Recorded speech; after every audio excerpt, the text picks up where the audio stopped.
আর কিচ্ছু ভালো লাগে না আমার আর কিছুই ভালো লাগে না।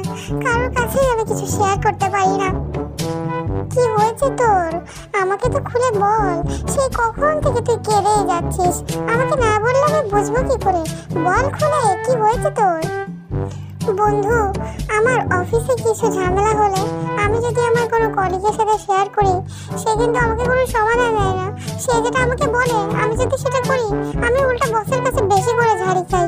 আর জানিস না, যদি নিজের ফ্যামিলি লাইফে কোনো ঝামেলায় পড়ি, কোনো বন্ধুর সাথে শেয়ার করি, তাহলে সেও আমাকে এমন পরামর্শ দেয় যে আমার ঝামেলা কমার থেকে আরো বেশি বেড়ে যায়। শোন, তাহলে তোকে একটা কথা বলি। আগেও তোকে বলেছি, তুই তোর নিজের সমস্যাগুলো নিজেই সমাধান করার চেষ্টা কর। তুই কেন নিজের সমাধান নিজে না খুঁজে অন্যের কাছে শেয়ার করিস?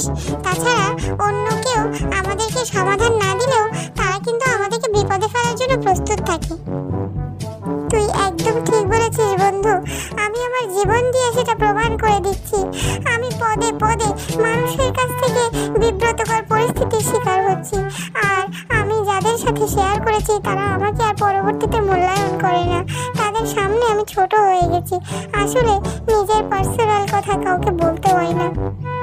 শোন, তাহলে তোকে আরো একটা কথা বলি। ভায়োডিন সবার কাছে না থাকলেও আয়োডিন কিন্তু সবার কাছেই থাকে। হা হা হা হা। কি আয়োডিন ভায়োডিন বলছিস? কিছুই তো বুঝলাম না, একটু খুলে বল। এতটুকু বুঝলি না? ভায়োডিন হচ্ছে ব্যথায় লাগানো মলম, যেটা কারোর কাছে থাকে না। আর আয়োডিন হচ্ছে লবণ, যেটা সবার কাছেই থাকে আমাদেরকে দেওয়ার জন্য।